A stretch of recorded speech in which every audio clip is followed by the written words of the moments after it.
106 dia Untirta Smart Energic. Assalamualaikum warahmatullahi wabarakatuh Smartizen. Welcome back again on Dialog Senja with UC from 3 to 5, of course in charge 2 hours ya. You guys are all with me and I will accompany your all activities to be more knowledgeable because Smartizen, you have to be smart and energetic. Oke, diawali oleh lagunya Gigi nih Smartizen yang jomblo katanya ya. Aduh, bener-bener senja banget deh. Kalau gitu kamu harus temenin aku sampai 1 jam setengah ke depan nih berarti, karena sudah pukul 15.30 ya, bersama Dialog Senja dan juga sahabat diskusi aku nih Smartizen.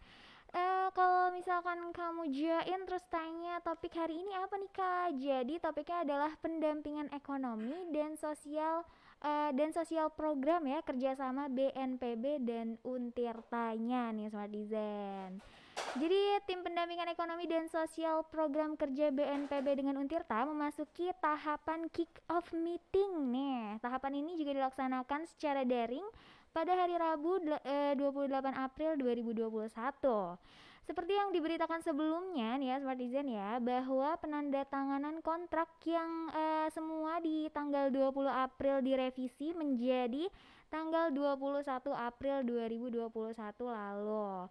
Segera setelah penandatanganan ini, tim langsung menyusun tahapan untuk melaksanakan program sesuai dengan komitmen dan juga aturan yang telah disepakati bersama nih Smartizen. Tim pendampingan pasca bencana ini juga sudah turun ke lapangan untuk mendapatkan data yang detail dan akurat tentunya, sehingga program gak akan salah sasaran nantinya dan juga dirasakan gitu loh manfaatnya oleh masyarakat yang terdampak bencana sesuai dengan kebutuhan yang telah diklasifikasi atau disubsektorkan ya Smartizen. Dan sore ini sih bakal ngomongin tentang hal itu tentunya, pendampingan ekonomi dan sosial program kerjasama BNPB dengan Untirtanya nih, bareng sahabat diskusi yang seru banget pastinya. Jadi buat Smartizen semua yang masih bingung ataupun mau nanya-nanya nih tentang topik tersebut ya, just langsung aja jawab question box, isi question box kita di Instagram @diauntirta, atau komen langsung di live streaming kita. Tap down below, live chat kita ada ya di 106 Dia Untirta, atau bisa juga langsung telepon or chat ke WhatsApp number kita di 081808106106 gitu ya Smartizen. Ditunggu semuanya. Jadi buat kamu semua harus banget temenin kita sampai akhir acara pukul 5 ini ya. This is the Dance Company, Dance with You-nya nih Smartizen. Oke Smartizen, ditemenin sama Peter Pan nih, semua tentang kita. Literally sendu banget ya jadinya senja kita hari ini. Tapi jangan terlalu mengikuti alunan musiknya dulu ya, karena kita harus be happy, tetap stay happy, be healthy kayak gitu-gitu. Bagaimanapun Ramadan is Ramadan gitu kan. Jadi welcome back again on Dialog Senja tentunya sama Yusi, dan sesuai sama janji aku tadi bahwa hari ini aku bakal ditemenin sama sahabat diskusi nih Smartizen. Siapakah beliau? Waduh, tentunya ada relatingnya dong dengan topik of today kita ya kan. Jadi beliau ini adalah seorang sekjen Badan Koordinasi Percepatan Pembentukan Kabupaten Cibaliung ya, Bakor P2KC-nya nih di Pandeglang ya Smartizen. Beliau juga Kaprodi Sosiologi Untirta dan saat ini menjadi dosen FKIP Untirta ya. Namanya adalah Dr. Muhammad Naim, MPD MSI. S1 dan S2-nya dari Untirta, waduh alumni nih. Lalu juga S3 di Unpad, Major Administrasi Publik. Keren banget. Kalau gitu kita langsung aja undang beliau ke frame kita supaya apa pertanyaan, maksud aku semua pertanyaan di kepala dapat terjawab dengan clear and brief ya. Tentu aja langsung kita flip lagi kameranya ke Pak Muhammad Naim ini dan say hello lagi. Assalamualaikum Pak Muhammad Naim. Waalaikumsalam warahmatullahi wabarakatuh. Ini aku kepanjangan ya. Jadi aku manggilnya siapa nih Pak?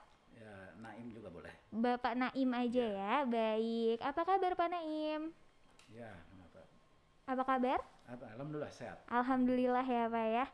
Tadi dengar-dengar dari FKIP langsung ya Pak ke sini ya? Iya betul. Aha, terus bagaimana perjalanan dari FKIP ke sini Pak? Apakah macet? Kebetulan dari sini nggak macet ya, Oh, mungkin dari karena sini nggak udah macet mulai ya? sore ya.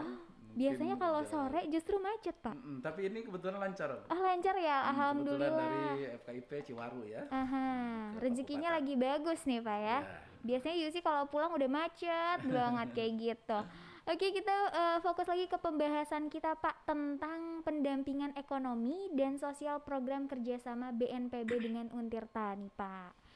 Sebelum membahas lebih lanjut kali ya tentang hal tersebut, sebenarnya apa sih Pak tim pendampingan pasca bencana itu sendiri in general?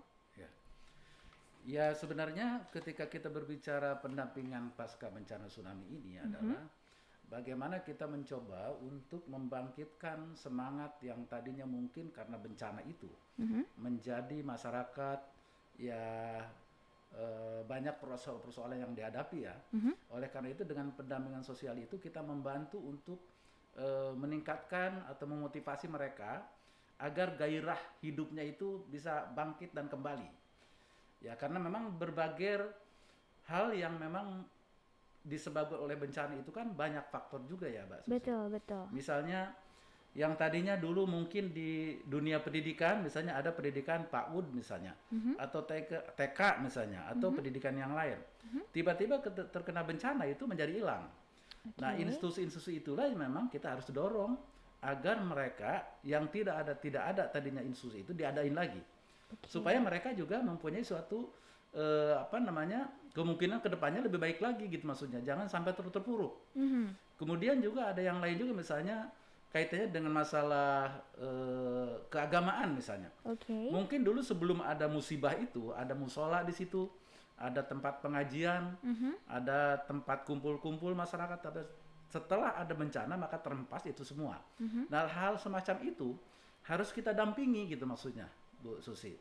Harus kita dampingi agar memang institusi itu memang diadakan kembali supaya mereka kembali kepada awal sebelum terjadi bencana. Itu salah satu di antara yang memang kita concern. Kemudian di antaranya selain itu juga sebenarnya kan banyak hal juga ya kaitannya dengan misalnya perekonomiannya, walaupun saya sebenarnya dalam posisi di pendampingan sosialnya ya. Bukan ekonominya, tapi tidak apa-apa. Yang ekonomi misalnya mungkin di suatu tempat itu taruhlah di pantai misalnya mereka punya kegiatan usaha yang lainnya di perkampungan, ada yang jual pete, jual jengkol misalnya dari pegunungan ke situ ke pantai, dengan adanya tsunami itu menjadi sepi. Ini kan perlu dijadikan solusinya. Iya betul. Mereka sebenarnya kan bahan bakunya sudah ada, jengkol, pete katakan begitu ya. Di gunung geus aya cek bahasa Sunda teh mah. Tinggal bagaimana kita mencoba untuk memberikan fasilitasi kepada mereka, memberikan jalan supaya apa yang dijual oleh mereka di perkebunan di pergunungan itu bisa dijual kembali di pantai sehingga mereka mempunyai pendapatan untuk ya kehidupan sehari-hari, termasuk juga untuk memberikan biaya pendidikan anak-anak sekolahnya misalnya. Itu salah satu yang kecil tapi itu besar sebenarnya. Besar karena sekali, setelah tsunami itu kan pantai-pantai ini seperti kuburan Bu. Ya kan sepi betul ya. Dari kegiatan ekonomi masyarakat juga yang tadinya memang sudah payah sebenarnya, tambah tsunami, nambah payah lagi kan. Nah oleh karena itu kita harus bangkitkan semua. Kemudian sektor yang lain misalnya di olahraga juga sama Pak. Di olahraga itu sebenarnya masyarakat di pesisir pantai itu banyak juga yang mereka biasanya bermain bola voli atau istilahnya bola sepak dan sebagainya. Ini juga hal yang perlu kita concern juga. Mungkin pada waktu itu ketika ada tsunami, lapangannya juga udah berat, mungkin juga fasilitas sarana prasarana juga sudah tidak ada dan sebagainya. Ya kita bantu juga itu. Karena memang BNPB dengan Untirta itu memang juga pendampingan sosialnya itu diantaranya itu ada juga pemberian physically-nya. Physically itu dalam artian mungkin butuh bola, dikasih bola. Butuh speaker misalnya, toa misalnya kalau di kampung ya gak ada toa misalnya kena hanyut misalnya, kita bisa belikan dari situ. Untuk pembangkitan semangat lagi dan kehidupan komunal yang ada di desa-desa itu. Kalau tidak, maka ini akan terus mereka menjadi trauma. Oleh itu tidak boleh seperti itu. Jadi masyarakat itu harus bangkit satu langkah, satu perjuangan bagaimana kedepannya itu agar dia juga menapaki kehidupan itu lebih baik lagi. Wow. Upayakan malah harus lebih baik lagi sebelum tsunami. Setelah tsunami itu harus ada lebih baik lagi. Baik lagi ya. Setelah tsunami itu bukan lebih terpuruk, tetapi harus lebih baik lagi ya. Masyarakat itu sebenarnya concern kita Bu diantaranya ya. Baik, keren banget. Jadi intinya adalah pembangkitan kehidupan kembali ya Pak ya, yang sempat terhenti akibat bencana tersebut ya Pak ya. Baik, that's it Smartizen, keren banget kan? Keren banget tentunya ngobrol sama Bapak Naim nih ya.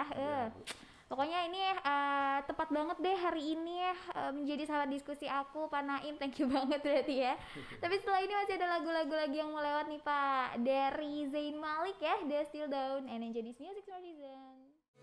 Oke Smartizen, it's you see again on Dialog Senja. Tentunya masih sama Pak Naim ya di sini membahas tentang pendampingan ekonomi dan sosial program kerja sama BNPB nih dengan Untirta ya Smartizen. Kalau gitu kita langsung lagi flip kameranya biar tadi ada beberapa pertanyaan yang agak sempat tertunda nih ternyata kayak gitu. Jadi kita langsung say hello lagi Pak Naim. Assalamualaikum. Waalaikumsalam warahmatullahi wabarakatuh. Gak bosan ya Pak sama Yusi lagi Pak ya? By the way tadi seperti yang udah Yusi bilang ada beberapa pertanyaan yang sempat tertunda nih karena ada lagu tadi yang lewat itu kan ya Pak ya. Kalau tadi Bapak membahas tentang si tim pendampingan pasca bencana ini, sebenarnya siapa aja sih Pak dan instansi dari mana aja yang boleh ikut di dalam dari si tim pendampingan pasca bencana ini Pak? Ya. Oke, instansi yang terkait yang bisa dilibatkan dalam pendampingan ini adalah selain Untirta, BNPB pusat tentunya dan juga BPD kabupaten, kota dan provinsi, Mbak Yusi. BPD ya, istilah BPD itu perpanjangan tangan dari dari BNPB pusat. Kalau di pusat itu di Jakarta itu BNPB, di kabupaten itu adalah BPPD. BPPD kabupaten dan provinsi. Jadi itu yang memang diikutkan serta karena bagaimanapun itu adalah bagian daripada tupoksi mereka gitu ya. Jadi kita bantu dari pihak Untirta untuk mendampingi mereka gitu. Tapi memang tetap kita harus berkoordinasi dengan BPPD kabupaten, kota dan provinsi. Makanya itu juga sudah kita lakukan. Pertama kita koordinasi dengan BPPD Provinsi Banten yang kantornya dekat KPU ya. Di Lingkar Selatan sana, Lingkar Timur ya disebutnya, Polda. Kantornya di sana. Kemudian kita juga sudah berkoordinasi dengan BPPD Kabupaten Pandeglang. Kita juga berkoordinasi dengan BPPD Kabupaten Lebak. Karena kebetulan ini tahun ini kita ada 2 kabupaten, Mbak Yusi. Kabupaten Pandeglang dan Kabupaten Lebak pendampingannya ini. Ekonomi dan sosial. Jadi memang istilahnya selain itu bisa juga yang lain karena bagaimanapun yang terkait khususnya di lokasi bencana. Misalnya di Pandeglang. Mana yang kita akan menjadi titik pendampingan? Kalau sana titik pendampingan di Pandeglang itu misalnya yang pasca bencana itu pilihannya jatuh kepada pesisir di Labuan, maka kita harus mencari juga kecamatan mana di Labuannya itu. Jadi kita berkoordinasi juga dengan kecamatan nantinya di tempat titik di mana pendampingan itu dilakukan. Kalau saudara pilihannya itu adalah pasca bencana tsunami itu adalah sumur, maka kita juga harus berkoordinasi dengan pihak kecamatan di sumur, kecamatan sumur misalnya.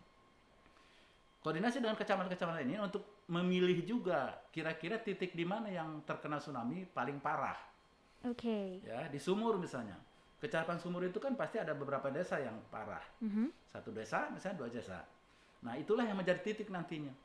Jadi kenapa itu harus berkoordinasi dengan BPPD kabupaten, kota, kabupaten dan provinsi? Karena itu dalam rangka itu, Mbak. Dalam rangka kita mencari titik kesamaan. Jangan sampai nantinya ada pendampingan di sana, tetapi sebenarnya kebutuhan masyarakat itu tidak terlalu penting. Itu namanya salah sasaran, tidak boleh begitu. Jadi kita itu harus menuju kepada titik pasca tsunami memang yang betul-betul membutuhkan, yang terberat. Karena di situ juga kita akan dilakukan semacam survei sederhana ya maksudnya. Kira-kira nanti wilayah mana yang kira-kira yang lebih terkena bencana itu lebih berat. Di Labuan misalnya apa kecamatan Carita misalnya yang lebih berat. Nah, di mana kecamatan Caritanya? Nah, ini kan harus berkoordinasi dengan pihak kecamatan. Di kecamatan belum belum selesai itu. Nanti kita akan berkoordinasi dengan pihak desa, Bu. Desa yang ada di kecamatan itu. Nah, nanti pihak desa juga kita diajak bicara lagi. Diajak ngobrol lagi, mana kira-kira dan wilayah-wilayah yang kira-kira kita akan dampingi yang lebih terkena lebih besar dampaknya oleh tsunami itu. Jadi intinya adalah pemilihan lokasi itu adalah harus disepakati oleh BPPD Kabupaten, BPPD Provinsi, pihak kecamatan, dan pihak desa yang bersangkutan. Wow. Jadi ini memang koordinasi kita ya. tidak bisa nunjuk begitu saja, Bu, karena dikhawatirkan itu ada salah sasaran. Ya kalau salah sasaran itu kan nanti berarti tidak tepat. Kita tidak mau dari Untirta, tim Untirta ini asal-asalan menunjuk sasaran. Tapi sasaran ini ditunjuk setelah memang ada suatu proses diskusi. Proses kita menanyakan kepada mereka-mereka, kepada stakeholder di sana. Nanti kita akan kumpulkan juga itu Mbak Yosi di lapangan itu. Tokoh pemudanya, tokoh agamanya, atau tokoh masyarakat lah dalam konteks umumnya ya. Kita kumpulkan, kita juga nanti ada diskusi juga semacam FGD di sana dengan mereka-mereka masyarakat. Ya, jadi sebelum itu juga prosesnya cukup lama, lumayan, karena kita ingin ada demokratisasi ya, Mbak Yosi. Demokratisasi itu artinya bagaimana kita menentukan pilihan itu ada berdasarkan aspirasi dari masyarakat. Bukan pilihan kita sebagai tim, bukan pilihan tim dari Untirta, bukan, tetapi itu pilihan yang sudah disepakati dengan melibatkan stakeholder. Kalau istilah yang lain itu adalah dengan melibatkan institusi yang ada, tokoh masyarakat yang ada, tokoh pemuda, tokoh agama, kita ajak bicara itu. Kebutuhannya apa? Kebutuhannya apa ya? Ya, kebutuhannya apa? Ini masyarakat ini yang kena berdampak itu kebutuhannya apa?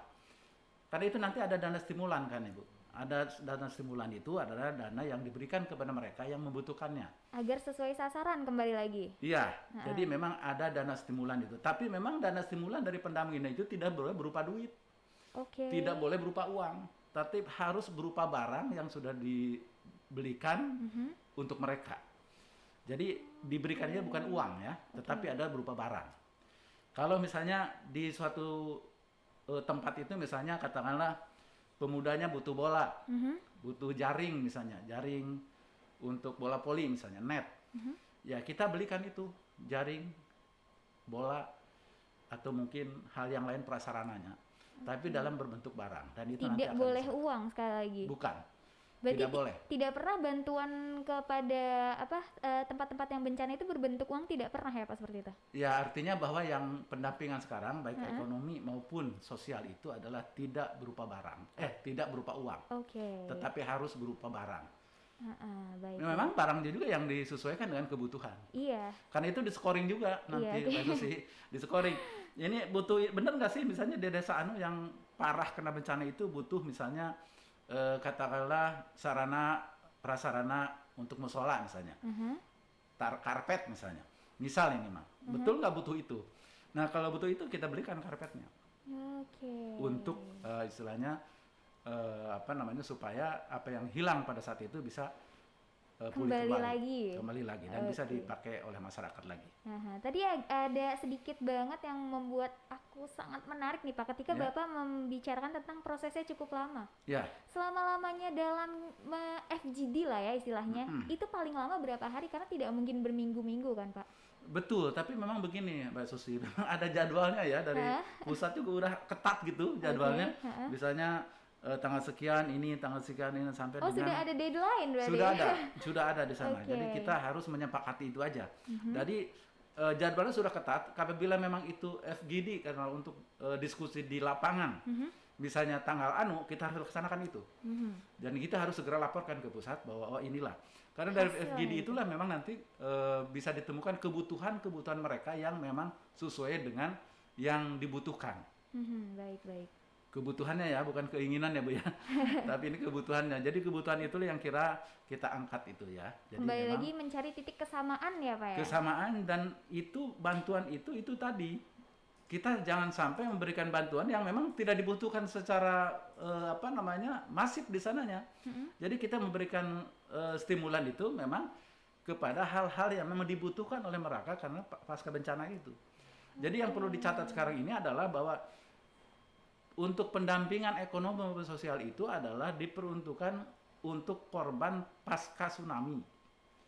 Bukan di lain itu. Bukan selain itu. Pasca Pokoknya harus aja ya. ke pasca tsunami. Makanya itu kan ada beberapa titik aja kan. Iya betul. Di Labuan ada titiknya karena memang itu mungkin karena dekat pantai sehingga pada saat kena ombak itu kan lebih masif dan banyak korban di sana baik jiwa maupun harta kekayaan mereka ataupun lingkungan juga ya kan. Di Sumur juga ada gitu kan. Nah, untuk Pandeglang ini kita memang antara Labuan dan Sumur ya Mbak Yusi.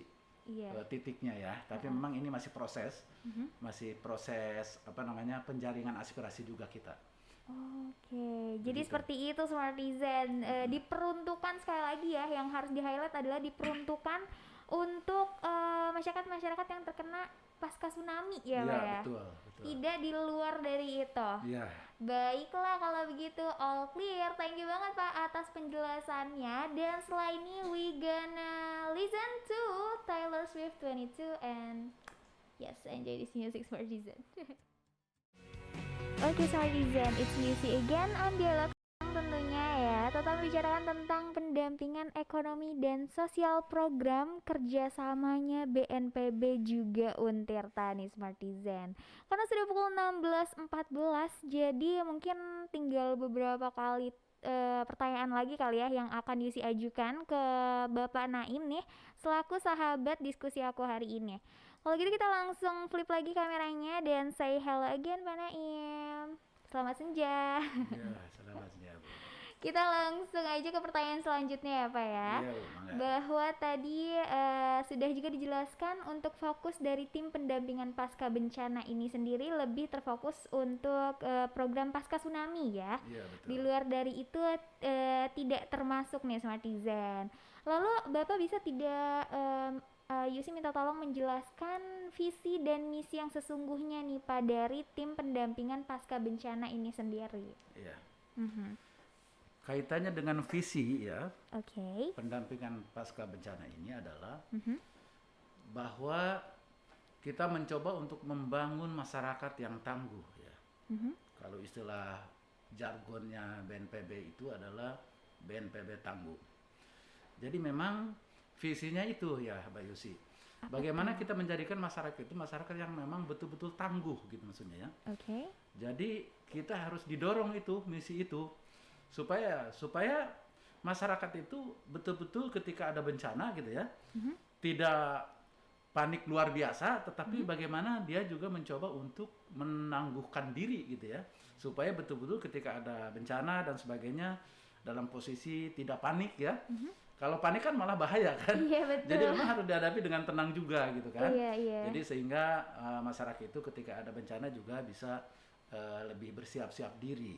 Oleh karena itu memang pendampingan itu kan memberikan semangat motivasi kan kepada mereka agar mereka betul-betul menjadi masyarakat yang handal, masyarakat yang tangguh dengan bahasa yang lain, sehingga ketika ada kejadian itu bisa minimalnya ya terhindar lah ya dari hal-hal yang tidak diinginkan oleh kita.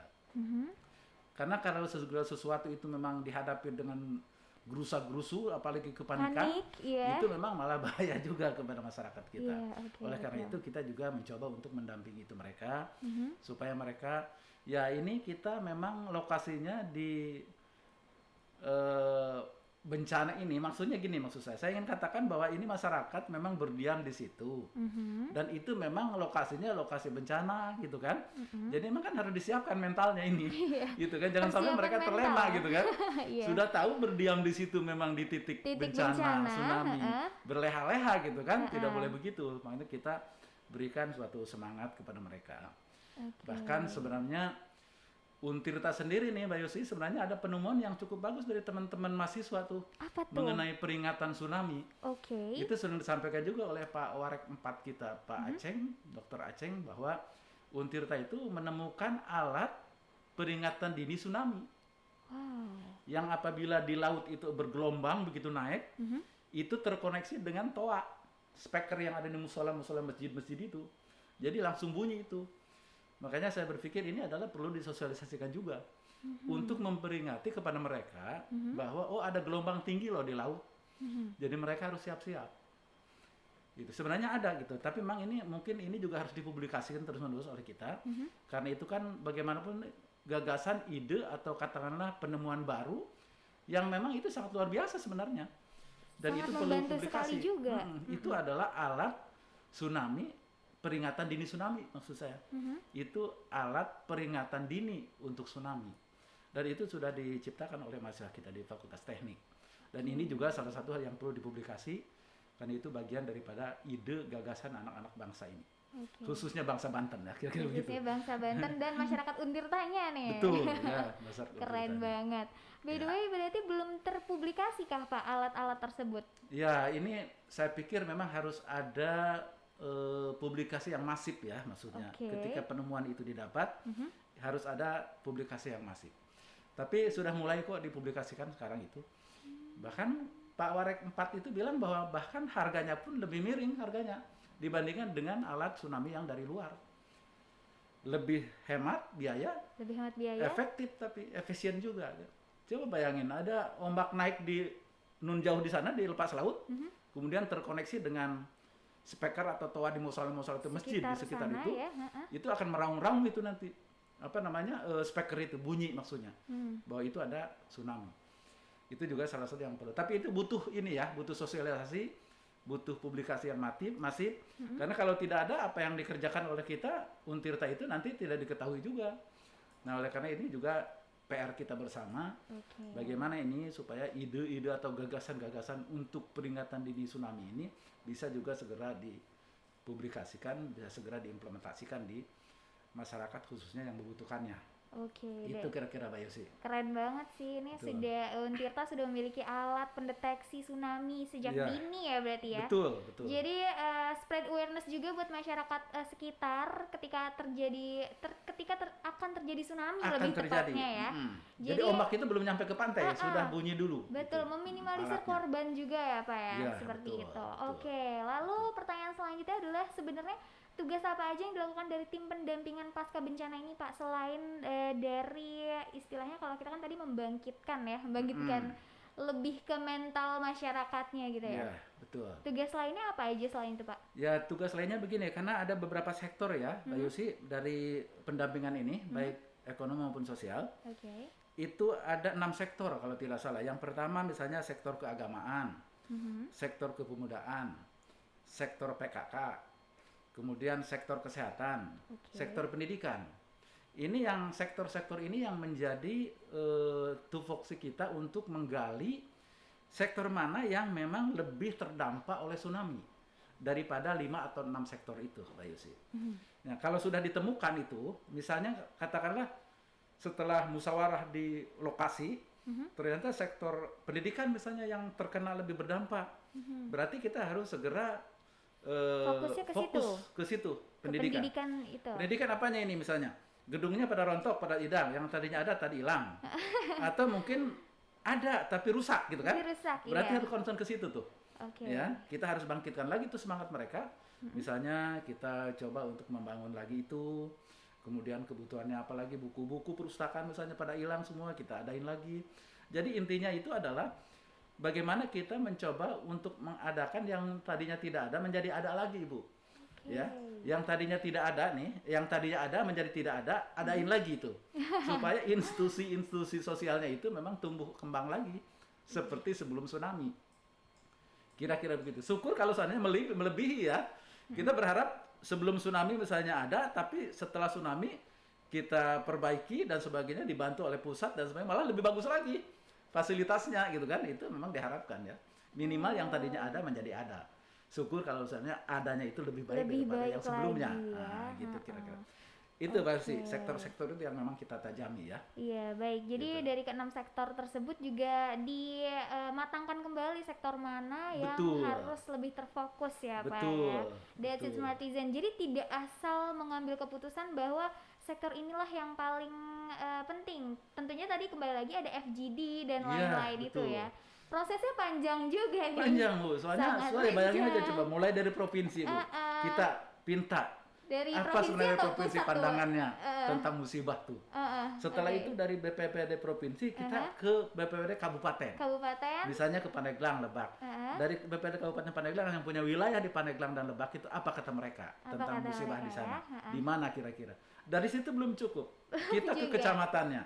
Ke kecamatan kita diskusi lagi dengan Pak Camat. Dengan stakeholder yang ada di sana. Di situ juga belum cukup. Kalau kata Pak Camat, dari aparat camat itu nanti, Pak, katanya mungkin di desa anu yang paling parah. Desa A. Nah, kita hubungi lagi desa A-nya. Tapi belum Desa cukup yang paling juga. parah kira-kira apa saja yang dibutuhkan ini oleh masyarakat ini setelah pasca ini. Iya, sektor apanya seperti itu baru ya. Betul. Jadi itu nanti ada diskusi lagi. Mbak Yosi ada diskusi kumpul lagi dengan tokoh pemuda ya, yang 5 sektor, 6 sektor itu. Iya. Dari tokoh-tokoh keagamaan, tokoh pendidikan, tokoh pemuda, tokoh ya ibu-ibu PKK dan sebagainya, kumpul lagi, kita sepakati lagi nanti mana ini scoring yang tertinggi yang dibutuhkan. Oke, that's it Gitu aja. Smartizen. Thank you banget Pak Naim ya, Baik, jelas baik. banget nih tentunya. Sudah pukul 16.24, nanti ada last talk juga dengan Pak Naim, jadi kamu jangan kemana-mana, tetap temenin Yusi dan juga Pak Naim sampai pukul 16.30 nanti ya. This is Ariana, No Tears Left to Cry. Oke, Smartizen, it's Yusi again here on Dialog Senja ya, ditemenin sama Alicia Clara from here, dan tetap sama Pak Naim tentunya. Kalau gitu kita langsung flip lagi kameranya ya, karena sudah pukul 16.30 nih ya, which means kita harus banget fokus on our last talk. Langsung aja kita say hello again Pak Naim. Ya. Oke, kita langsung aja ke pertanyaan selanjutnya ya Pak ya. Ya. Ini probably gonna be our last talk seperti yang sudah Yusi bilang tadi, karena sudah pukul 16.31, sekarang nambah 1 menit lagi nih Pak. Iya, Jadi iya. lebih ke personal opinion aja, Ya, dan closing statement mungkin dari Bapak ya. Ya. Mungkin bisa kasih kita dan Smartizen di luar sana tentang harapan Bapak atau apapun itu, saran mungkin tentang tim pendampingan pasca bencana ini sendiri nih Pak. Ya. Oke, terima kasih. Ini sebenarnya yang terpenting bagi kita ini adalah bahwa bagaimana kita satu langkah satu perjuangan untuk membangun masyarakat Banten ke depan ini agar yang lebih baik ya. Oke. Nah, khususnya masyarakat yang terkena pasca tsunami. Hal yang penting juga adalah koordinasi yang masif terus-menerus antara Untirta, BNPB, dan BPPD Kabupaten Lebak dan Pandeglang, karena kebetulan adanya program di sana. Ini juga menjadi hal yang penting ya buat kita itu. Agar memang kedepannya itu bisa lebih baik lagi kehidupan mereka. Jangan sampai terpuruk mereka kan. Jadi harus lebih bangkit lagi. Kemudian yang lainnya adalah bahwa kita ini kan sebenarnya Untirta ini berharap bagaimana supaya Untirta ini di Banten ini bermanfaat juga bagi masyarakat Banten khususnya dan Indonesia pada umumnya. Kalaulah seandainya Untirta ingin memang bermanfaat bagi masyarakat Banten khusus dan umumnya umumnya Indonesia, maka berarti Untirta itu memang harus benar-benar mengada, istilah bahasa filosofnya. Harus mengada. Adanya Untirta itu harus mengada. Bagaimana itu harus mengada? Berarti harus berkarya. Harus berkarya. Ya, jadi adanya Untirta itu harus mengada. Mengadanya itu harus berkarya. Kalau tidak berkarya berarti tidak mengada. Kalau tidak berkarya berarti tidak ada, berarti sekalian kan? Sekalian.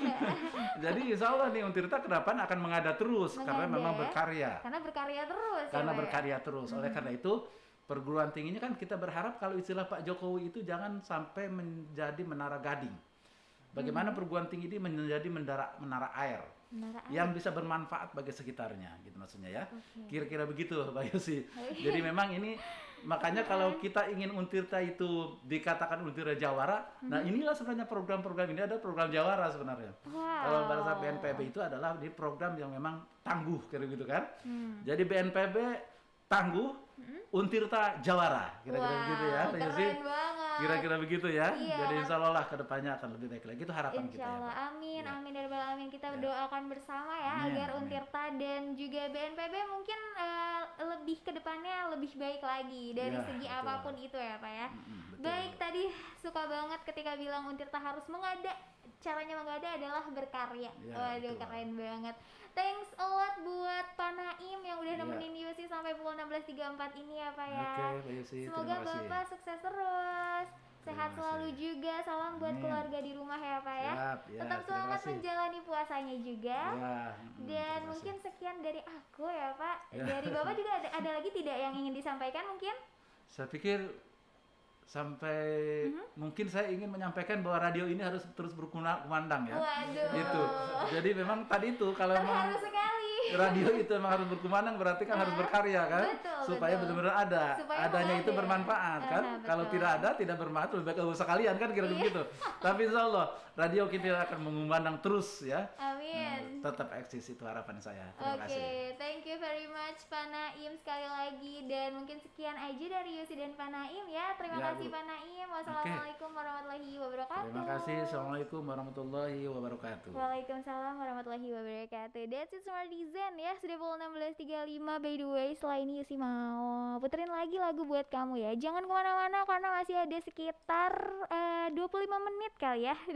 25 left minutes kayak gitu. Jadi kamu jangan kemana-mana, tetap temenin aku sampai minit-minit terakhir. Minit-minit dong. This is the rain, gagal bersembunyinya Smartizen. Okay, Smartizen, it's played it from Melanie Martins and it's gonna be our recap session ya, karena sudah pukul 16.48 nih by the way. Oke, kalau misalkan kamu mengikuti perjalanan aku, waduh perjalanan gitu, perjalanan aku dan juga Pak Naim selama kurang lebih tadi hampir 1,5 jam ya, 1,5 jam lewat tadi, kamu pasti tahu gitu loh apa saja kah poin utama dari topic of the day tentunya ya. Jadi kalau misalkan ditanya nih kayak sih sebenarnya dari tim pendampingan pasca bencana itu apa sih fungsinya kayak gitu kan. Jadi fungsinya tidak lain dan tidak bukan ya, itu untuk mencoba nih. Jadi mencoba membangun atau membangkitkan masyarakat yang terkena dampak tersebut agar gairah hidupnya tetap ada. Which means kayak membangkitkan kembali sesuatu yang pernah terhenti gitu loh, karena adanya si bencana tersebut, terkhusus tsunami ya Smartizen. Lalu juga ternyata kalau misalkan dibilang tim pendampingan pasca bencana ini isinya siapa aja gitu, ternyata banyak banget dan koordinasinya pun cukup complicated. Because kayak tidak cukup sekali koordinasi, karena dari pusat turun ke provinsi, langsung turun lagi ke kota atau kabupatennya, baru ke kecamatan seperti itu ya, lalu ke desa, dan di desa pun tidak hanya satu kepala, which means kita ada 6 sektor yang harus ditilik ulang gitu loh, dan sektor manakah yang membutuhkan bantuan paling dibutuhkan kayak gitu ya setidaknya. Jadi banyak banget ini koordinasinya. That's why tim pendampingan pasca bencana itu tidak semudah itu membentuk suatu keputusan kayak gitu. Jadi harus sesuai ya, kalau misalkan tadi dikatakan harus banget sesuai, mencari titik kesamaannya gitu, karena sasarannya juga harus sesuai kayak gitu, sesuai dengan titik kesamaan yang dikoordinasikan dari pusat sampai ke desa tadi kayak gitu ya. Terus juga kata Pak Naim, katanya dari tim pendampingan pasca bencana ini itu merupakan seperti bagaimana sih satu langkah perbuatan yang bisa menjadikan masyarakat lebih baik lagi dan juga lebih bermanfaat kayak gitu ya. Jadi kalau misalkan dibicarakan kembali, tentu poinnya adalah membangkitkan kembali apa yang sempat terhenti seperti itu ya Smartizen. Dan lagi ada satu hal yang bikin aku bener-bener itu banget happy banget ngedengernya, karena kata Pak Naim kalau misalkan untuk Untirta sendiri ya, dalam menghadapi pasca bencana itu, terkhusus di dalam tim pendampingan nih, Untirta itu harus mengada katanya. Ini seru banget sih. Jadi mengada kayak gimana nih? Iya, harus mengada dengan adanya Untirta itu dengan cara berkarya kayak gitu. Kalau misalkan nggak ada karya berarti tidak ada sekalian kayak gitu. Kalau misalkan di Indonesia di Sunda kan tadi ya sama Pak Naim itu sekalian gitu loh. Jadi it really attractive to me menurut aku ya, karena bener banget Sesimpel itu kita harus mengada dengan cara berkarya yang tujuannya adalah bermanfaat bagi orang lain. Itu sih ya Smartizen.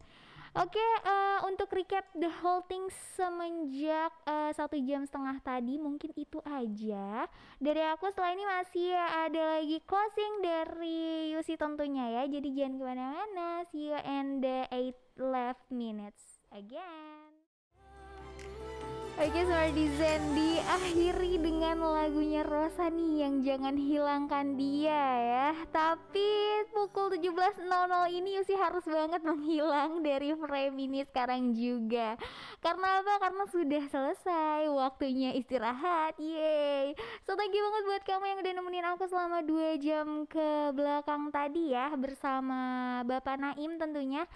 Dan aku harap kamu tetap bahagia, tetap sehat juga, tetap semangat menjalani ibadah puasanya ya. Sampai bertemu di next week probably. Jadi Yusi pamit undur diri, Dialog Senja juga pamit undur diri, dan bye-bye.